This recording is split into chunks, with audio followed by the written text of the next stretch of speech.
Alors, je vous ai dit, je suis bavard. Alors, comme je suis bavard, je vais prendre une petite précaution qui est de commencer par les conclusions. Normalement, c'est tout à fait interdit dans un devoir de philo. Moi, je vais faire un truc tout à fait interdit. Du reste, ça reste entre nous, même si c'est enregistré. J'ai eu 6 en philo au bac. Donc, je vais commencer par la conclusion. La première conclusion, c'est que quand on parle de croissance économique, on parle de croissance de l'approvisionnement énergétique, et quand on parle de croissance de l'approvisionnement énergétique, on parle de croissance économique. Donc, M. Macron, pas plus que M. Fillon, pas plus que M. Juppé, pas plus que M. Montebourg, pas plus que M. Mélenchon, ne feront en sorte que le PIB en France soit supérieur en 2022 à ce qu'il est en 2017. Aucun ne pourra le faire, à cause de ce que je vais vous raconter maintenant. Donc, la question, c'est pas voter pour celui qui fera revenir la croissance, c'est voter pour celui qui saura le mieux gérer un univers en contraction. C'est bien comme ça qu'il va falloir prendre le problème, nonobstant tout ce qu'il a pu promettre. Et ça n'arrange pas les choses qu'il promette. La deuxième chose très désagréable que je vais vous exposer ce soir, c'est que pour ceux d'entre vous qui ont suivi des cours d'économie, oubliez les cours d'économie, il n'y a pas d'élasticité prix-volume en ce qui concerne l'énergie. Dit autrement, c'est pas parce qu'il y en a plus que ça vaut moins cher et qu'il y en a moins que ça vaut plus cher. Ça marche pas comme ça. D'accord ? C'est très désagréable, donc toutes les belles fonctions avec, vous savez, le prix qui baisse quand le volume augmente et je sais pas quoi, bullshit. En ce qui concerne l'énergie. Bullshit. La troisième chose que je vais vous montrer, c'est que pour des raisons géologiques, et non pas à cause de la volonté des Borloo, Kosciuszko et autres dans les pays de l'OCDE, pour des raisons géologiques, l'approvisionnement dans la zone des pays dits riches, OCDE, est contraint à la baisse depuis 2007 et que c'est le déclencheur direct de tous les troubles économiques qu'on a connus depuis et dans ma vision du monde, des élections un peu surprenantes que nous avons connues en 2016. Tout ça est lié. Je vous rappelle également une petite chose simple, mais que je vais développer aussi, c'est qu'historiquement, il y a 2 siècles, on était 100% ENR, donc si on est passé de 100% ENR à 80% de cochonneries de fossiles, c'est bien qu'il y avait une raison. Et on va aussi essayer de comprendre pourquoi. Si c'était si simple de rester 100% ENR, on s'emmerderait pas aujourd'hui à essayer d'y retourner, on serait resté là où on était, il n'y aurait pas de problème. Autre chose que je vais vous montrer, c'est qu'il n'y a pas de miracle technologique pour respecter l'accord de Paris et que 2 degrés, c'est monstrueusement récessif. Il faut le faire, peut-être. Mais en tout cas, le faire en s'imaginant que c'est compatible avec la hausse du pouvoir d'achat, jamais.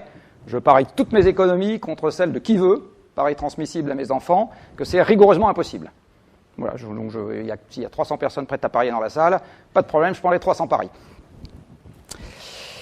Enfin, dernier point, qui se rapproche un peu de ce que j'ai dit au-dessus, dans un univers contraint, augmenter ce qu'on a coutume d'appeler le libéralisme, dit autrement, la mise en concurrence, l'initiative des acteurs non coordonnés, etc., ça accroît le bordel. Ça ne le fait pas baisser. Donc, d'augmenter la libre concurrence dans un monde en expansion, c'est parfait pour le consommateur sans qu'on bute sur des limites physiques. Augmenter la mise en concurrence dans un monde qui a des limites physiques, c'est exactement l'inverse que ça fait, ça accroît le bordel. Je vous dis ça parce qu'on a fondé l'Europe sur l'idée qu'on allait faire des choses ensemble pour ne plus se battre. Excellente idée. Et on est aujourd'hui en train de confondre la fin et les moyens. La fin, c'était pas se battre. Le moyen, ça a été de faire du commerce. Et on a dit, puisqu'on fait du commerce, on va libéraliser partout. Et aujourd'hui, l'Europe confond la fin, ne pas se taper dessus, avec le moyen qui est, je fais sauter la concurrence partout et tout le temps, et c'est ça mon objectif ultime, et comme ça, tout le monde est content.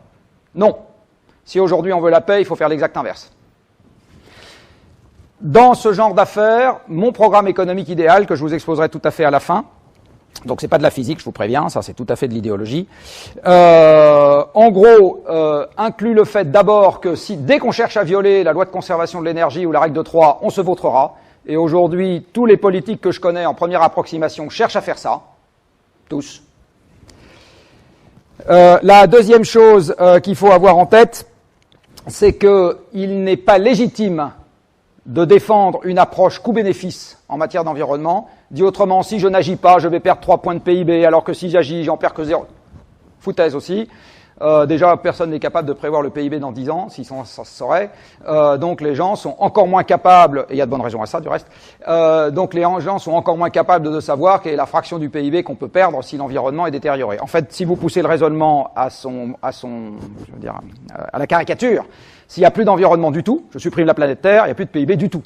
Donc une chose absolument certaine, c'est que sans environnement, il n'y a pas de PIB. Donc, combien de PIB je perds si j'entame l'environnement? N'importe quoi entre 0 et 100%. D'accord. Ça, c'est une copie que j'accepte. Sinon, non. Et enfin, ça signifie, dans cet univers en contraction, donc que votre pouvoir d'achat et le mien va descendre, hein, c'est bien ça qui va se passer, eh bien, ça signifie que si on veut continuer à donner des emplois aux gens, il faut passer d'un système qui pousse à la consommation à un système qui pousse à la reconstruction. Parce qu'en fait, notre système aujourd'hui, notre mode de vie, il est totalement incompatible.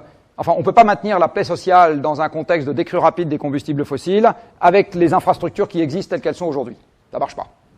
Il y a trop de monde dans les bureaux, pas assez dans les champs, etc. Enfin, tout un tas de trucs. Il y a trop de monde dans les villes, pas assez dans le tissu rural. Bref, il y a tout un tas de trucs qui est organisé de travers si on veut résister dans un cadre de paix sociale. Et donc, il faut tout reconstruire. Et en fait, les 2 degrés, en gros, ça vise à ça.